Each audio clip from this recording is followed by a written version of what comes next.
if we think back to monarchs of the past, you know, war is absolutely central to their identity.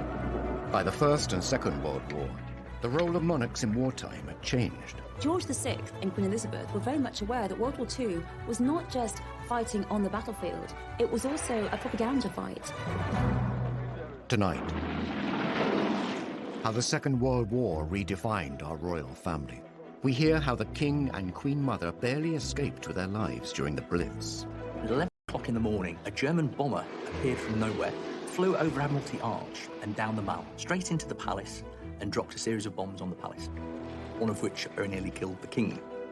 How the royal family were just like the rest of us during the Second World War and got stuck into the war effort. This is the Queen with grease on her. I mean, this isn't just her with white gloves on, opening, you know, hospitals. The Queen Mother famously said, you know, we have sparking plugs for breakfast. For the first time, we hear previously unheard recordings from one of the royal family's secret World War II Army protection officers. It was so top secret that we couldn't talk to anybody, couldn't be seen by anybody. And the new relationship that blossomed between the royal family and the British public. From the low point of the abdication, when they'd been called for a republic, here we are just 4 years later. It's an even greater challenge. This was an incredibly difficult testing time. Nazi aggression was really becoming something that just couldn't be ignored. The king didn't know whether he was going to have to be a leader in a time of crisis, a war leader. You know, we were pursuing a policy of appeasement. But with each crisis, we seemed to be coming ever closer to the brink of war. Just at the moment when the British monarchy looked like it was back on its feet, the nation, Europe, was plunged into spectacular crisis. On the 3rd of September 1939, the king addressed the nation to announce the country was at war. For the second time in the lives of most of us, we are at war. As he spoke, the words were hesitant, and there were long gaps, and the delivery was flat. Goebbels, Hitler's propaganda minister, wrote in his diary another speech. It looks as though it's symbolic of the whole country, a sign of weakness. This would prove to be a miscalculation by Germany. King George VI was far from weak. As a young prince, he had fought for king and country. He was no stranger to the theatre of war.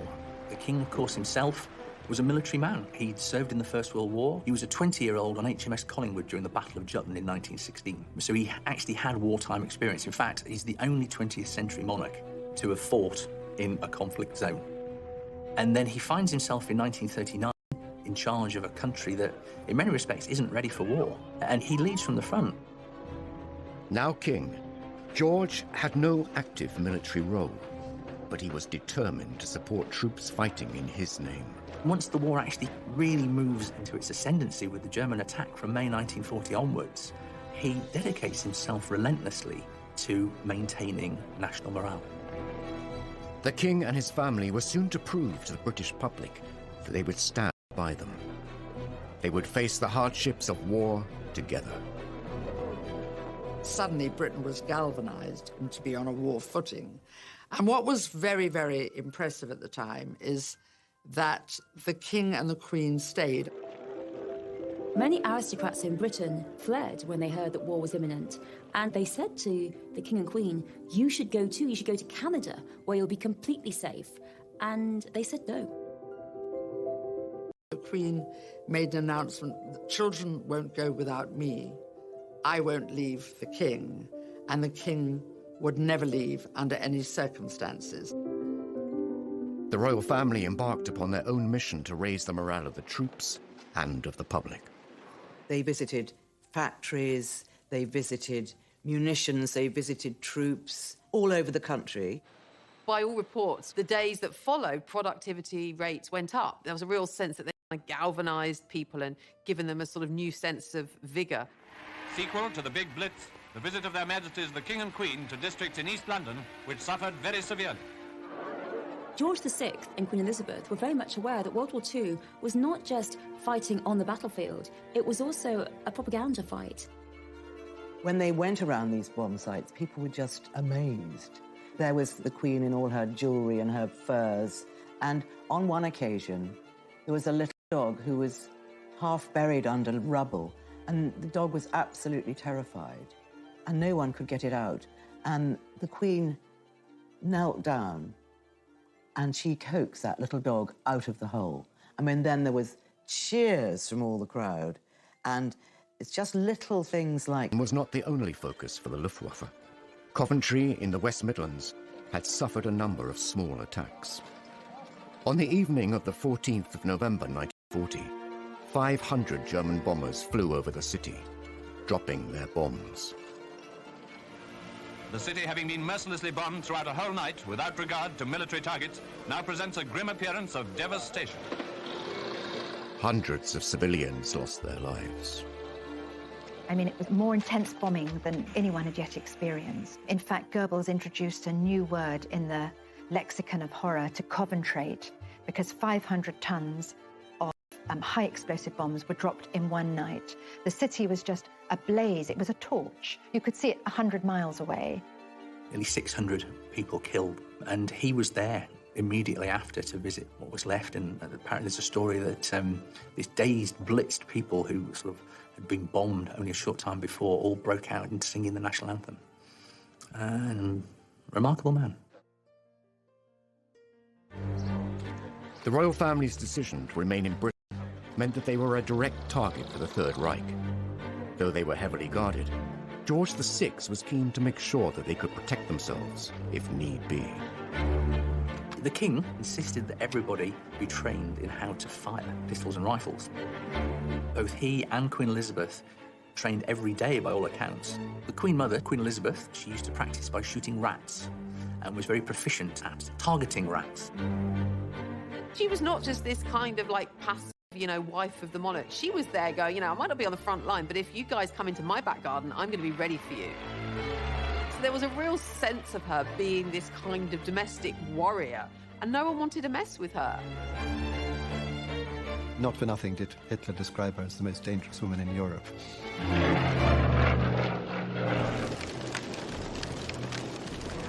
As the conflict continued, it became clear that this was not just a war on the front lines. At home, the King and Queen were finding other ways to stop Hitler breaking the spirit of the country, by standing resolute with their people during the Blitz, putting their own lives at risk. She saw 2 bombs falling just outside the window. They heard the explosion. Then there was a great shower up of smoke and debris, and they sort of threw themselves out into the corridor. Buckingham Palace was being bombed. During the Second World War, the royal family were determined to show that they were not just privileged aristocrats. They were at one with the public. They would not run and hide, and they too would feel the struggle. For this monarchy to be seen as a family, without the kind of trappings of power and pageantry. And that was very much what George VI, Queen Elizabeth, and those around them in the palace pushed as the image. It was a normal domestic family facing the war, the austerity of the war, the fears of the war, the crisis of the war, the danger of the war, just like everybody else.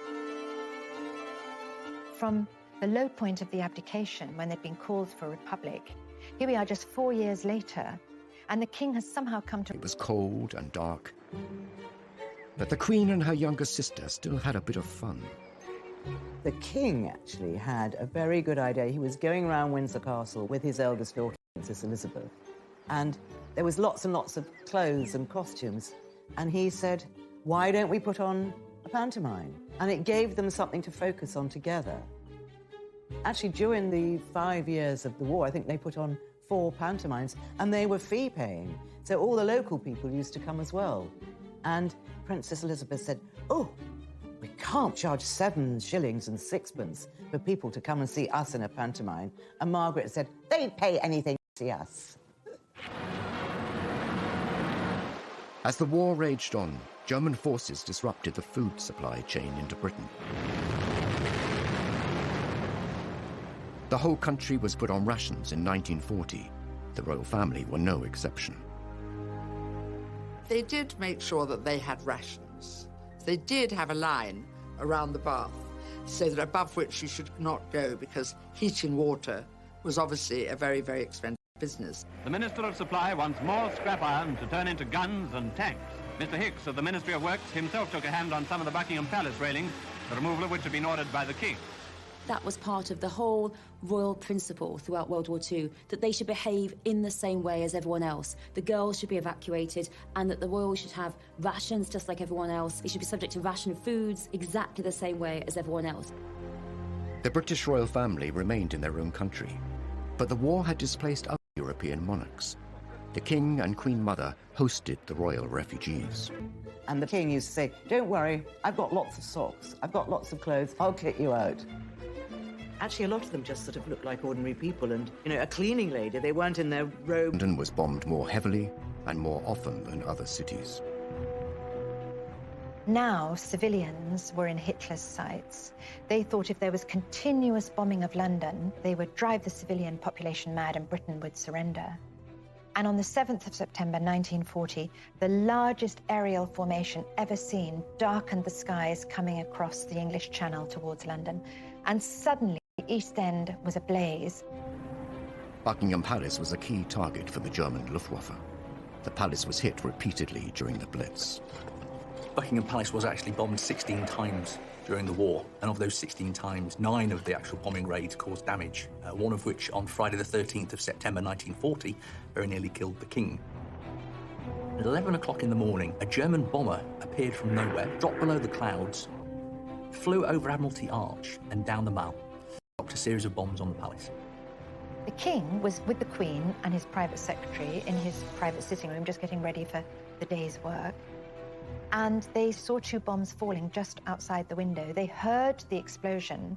Then there was a great sort of shower up of smoke and debris. And they just had time to register, you know, that things were very wrong. And they sort of threw themselves out into the corridor and only afterwards realized just what exactly was happening, that Buckingham Palace was being bombed. The precise nature of the attack led the King himself to wonder if his own family in Germany were behind the bombing. In fact, it was suggested that the only way that that aircraft could have carried out the attack was if it was somebody who had an intimate knowledge of the palace. And in fact, for a long time, the suggestion was it was a gentleman called Prince Christoph of Hesse, who was a distant relative but had visited the palace a number of times prior to the war. This was a turning point for the royal family and his relationship with the British public. They did something unprecedented. The media were actually invited into Buckingham Palace and were shown around the damage and were told the story of what had happened. This was revelatory. This had not happened before. Latest outrage of the Nazis' indiscriminate fury is the bombing of Buckingham Palace. Remember, most people hadn't seen the inside of Buckingham Palace. They showed the brickwork that's fallen apart, all the masonry that had been left, and the danger there was to the King and Queen. So I think people felt, OK, they're going through a slightly better version of the war than we are. They weren't going to the tube every night to hide, but they were suffering from the same problems. They stood for something. It meant something to people that they were still there in the midst of all this. The King and Queen had changed the way the royal family interacted with the public. No longer were they closed off. Now they were out and about, being seen, commiserating, consoling, and encouraging the war effort. Buckingham Palace did take 9 direct hits. A policeman was killed. And the Queen, she said, "Now I can look the East End in the face." And she felt very strongly that because her home had been bombed, it put her on the same level as all these people who'd suffered so much. And we do see a change and a lot more support for the royals after this moment. The Queen was also keen to let the rest of the world see what was happening in Britain. Before the United States had joined the Second World War, she sent an invitation to the First Lady. The King and Queen were at Paddington Station to greet her in the name of the people of Britain as she arrived in London. One of the most important things the Queen Mother did during the war was to invite Mrs. Roosevelt over to England. So much of the damage caused by the big fire raid on the city. You get a real sense that, austerity was happening even in Buckingham Palace, reading her account. Queen Elizabeth had moved out of her rooms to give her guest her rooms, and they were palatial, but bracingly cold. You could see your breath. There was one little electric fire with just a thin orange glow. The glass had all been blown out and was replaced by a cheap substitute. And then when Eleanor Roosevelt went down to the dining room, it all looked very promising, beautiful ambiance and lots of gold and silver, but the food when it came was meager and unrecognizable as food for someone not used to wartime substitutes. In fact, she wasn't quite sure what she was eating. Everything's boarded up and there's nothing very grand about Buckingham Palace. It's all, completely bleak. And so who better to go back and tell the president about what's going on in Britain than his wife? The Queen Mother's clever diplomacy brought the reality and horrors of the war to the United States. It cemented the special relationship between the two countries. And now it was time for the next generation to step forward and take the lead. Every Allied newspaper had a picture of the future Queen and her spanner and her ambulance. I mean, this was really quite feared because look at this. She's ready. She's out there. She'll go to the front and she'll risk her life if she has to for the war effort.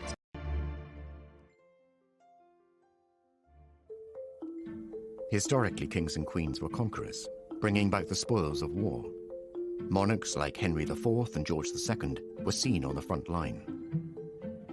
The monarchy really had always in history been about military pursuits. I mean, that was really, you became monarch through military might, and one of the kind of key aspects of being monarch was defense and being seen to lead an army into war. I mean, if we think back to monarchs of the past, war is absolutely central to their identity. By the Second World War, things had changed, and it was the battle on the home front that would win public support. With George VI, it wasn't that he was going to be on the front line with the troops, leading troops into battle, but he was seen to kind of shore up the home front. And in that sense, he had a very active role in the war. He was part of the forces, even though he wasn't actually fighting. War was raging across Europe, and the King and Queen Mother remained in London with their daughters safe in Windsor. The Queen and her younger sister Margaret were growing up and wanted to be more involved in the war effort. At just 14 years old, the Queen reached out to other children across the empire. She did away from their parents, again, just like her mother, really saying, come on, guys, we've got to step up, we've got to steel ourselves, we've got to do the right thing for the right cause here, be brave, be brave. My sister and I, all of us children who are still at home, think continually of our friends and relations who have gone overseas, who have traveled thousands of miles to find a wartime home and a kindly welcome in Canada, Australia, New Zealand, South Africa, and the United States of America. We know, every one of us, that in the end all will be well. For God will care for us and give us victory and peace. And when peace comes, remember, it will be for us, the children of today, to make the world of tomorrow a better and happier place. It's one of the first public things that she ever did, and Princess Margaret chirps in at the end to say goodnight to them. Come on, Margaret. Good night, children. Good night, and good luck to you all. Children, of course, lost family, and they did a charming broadcast, and it was also sent to America because at that time we were still trying to entice America into being on our side. The Queen soon took on other public duties. On the 21st of April 1942, she turned 16 and was appointed Colonel-in-Chief of the Grenadier Guards by her father. That same day, she made her first official public appearance as she inspected her troops. She was only a child when war broke out, really very young, and she had to grow up without her parents, but also expected, really from quite a young age, to take on a leadership role. That was her first big responsibility. She took a great interest in her regiment and, very much involved with their activities. In 1945, aged 18, the Queen insisted on joining the Auxiliary Territorial Service, the women's branch of the British Army. Women were suddenly supposed to go to work, to go to the factories, learn to be mechanics while the men were away fighting. And, you know, the Queen and Princess Elizabeth were like, well, I'm just going to do the same thing. And so it was very much, you know, if it's good enough for them, it's good enough for us, and we're no different. We don't require special treatment. She was absolutely determined that she would go out there and join in with other girls. Even if she couldn't do it, even if it was difficult, even if she made a fool of herself, she didn't care. She wanted to go out there and do her duty. George VI had said, hold on a second, no, this is not a job for you. And Princess Elizabeth, of course, our current queen, was like, absolutely not. I'm rolling my sleeves up. I want to join. I want to enter the war effort. And of course she did. And we see that amazing footage of her. She had to undergo 6 weeks of training, and 6 weeks of training were all about trucks, because that's what the ATS did. They drove people around, troops, bits of equipment, whatever the army needed, round in trucks. The Queen Mother famously said, you know, we have sparking plugs for breakfast, you know, so the Queen was obviously very interested in all that. The Queen rose quickly through the ranks. In a matter of months, she was promoted to junior commander, the equivalent of army captain. She just seems to be this sort of ageless icon. But when you look at her role in the war, she was this attractive woman, but a kind of active woman who was dressed in khakis, who was dressed in overalls. This is the Queen with grease on her. I mean, this isn't just her with white gloves on, opening, you know, hospitals or, you know, unveiling plaques. This is her actually doing a job of work. She served. She was the first, you know, woman royal to be in the armed forces. So she led from the front. She delivered and she did what she needed to do. And I suppose she's lived that out ever since. And her remarkable longevity and sense of duty. And I think the Queen never took the easy path. And it would have been quite easy for her not to join the ATS, to stay in Windsor Castle with Margaret. Images of the future Queen in overalls driving large vehicles were widely distributed and became a powerful propaganda tool. The picture of the young Queen in her ATS uniform training for this difficult, dangerous work, I mean, that really cannot be underestimated, what effect it had on the morale of the people and also on the morale of the enemy.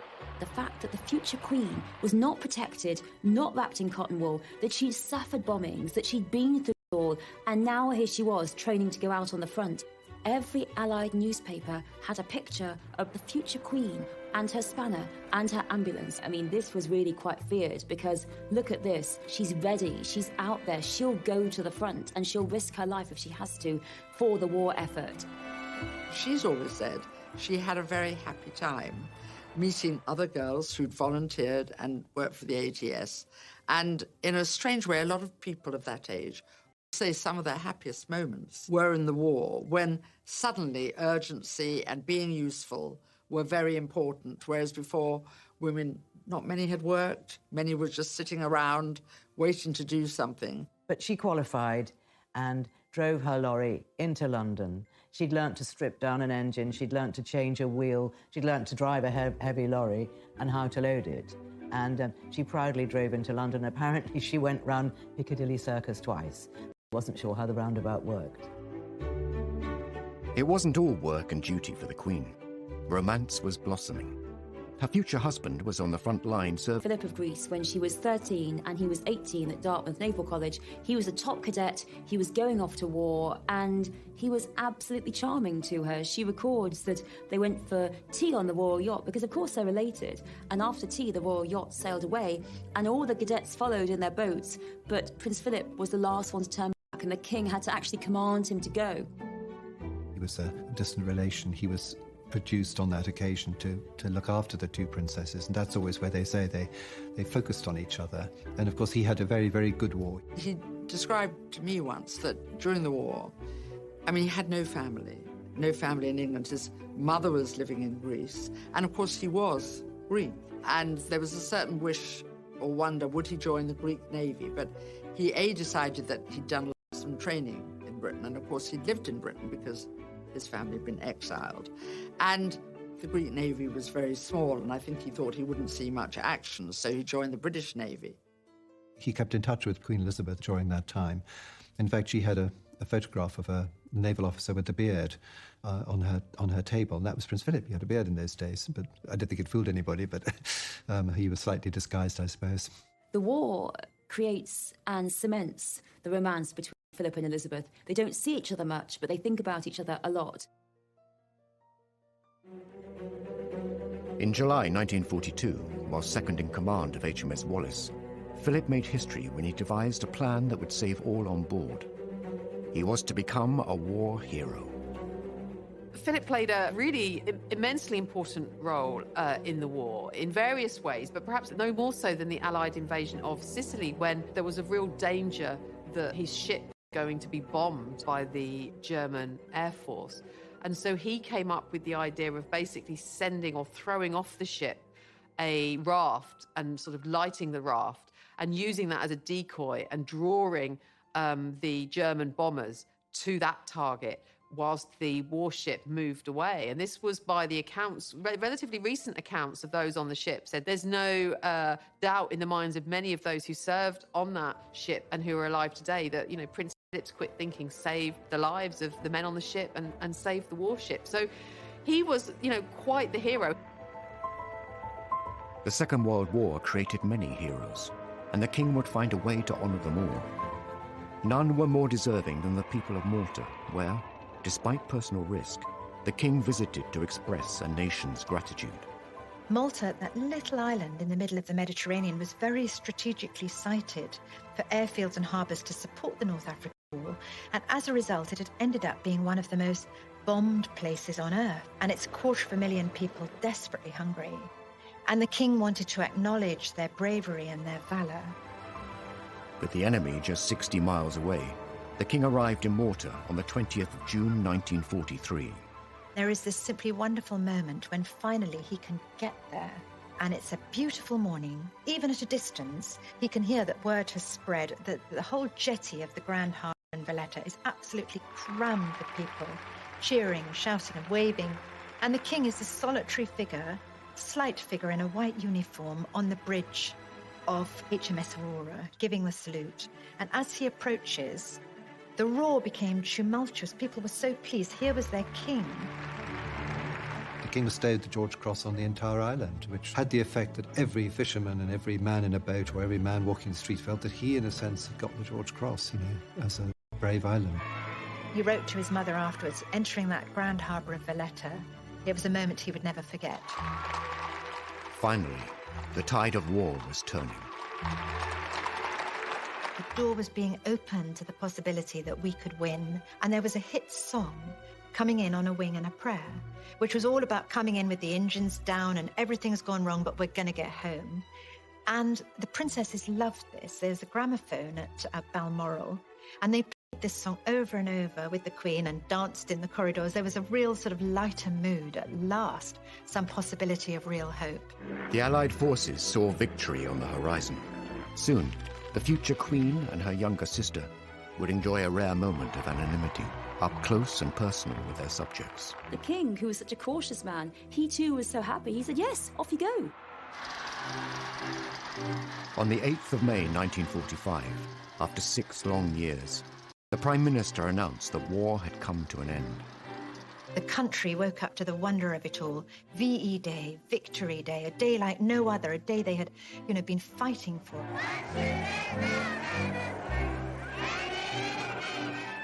VE Day was the day where another radio broadcast address from the king, and of course this time the king not saying it's going to be a long and difficult time ahead, stay strong, announcing instead, of course, victory, that the war was over. Germany, the enemy who drove all Europe into war, has been finally overcome.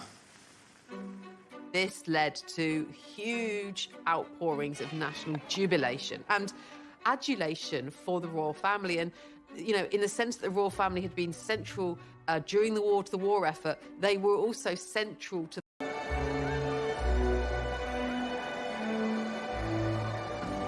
Then the crowd makes its way to the Mall. There's 10,000 people milling on the Mall, demanding to see the royal family.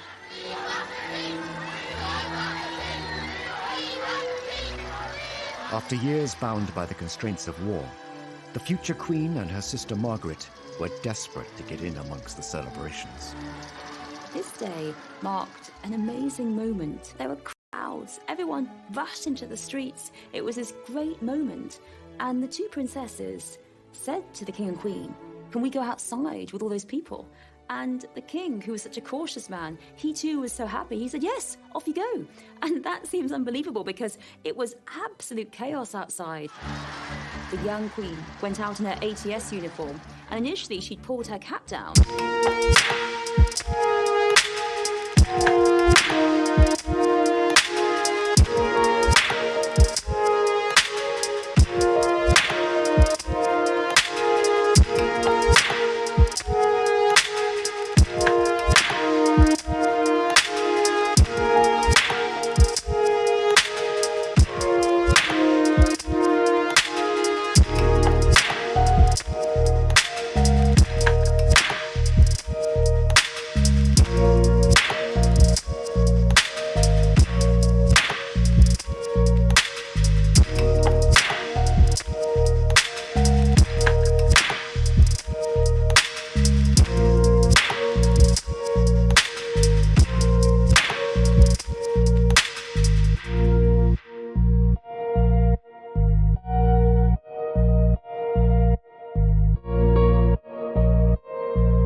Was a military man. He'd served in the First World War. He was a 20-year-old on HMS Collingwood during the Battle of Jutland in 1916. So he actually had wartime experience. In fact, he's the only 20th century monarch to have fought in a conflict zone.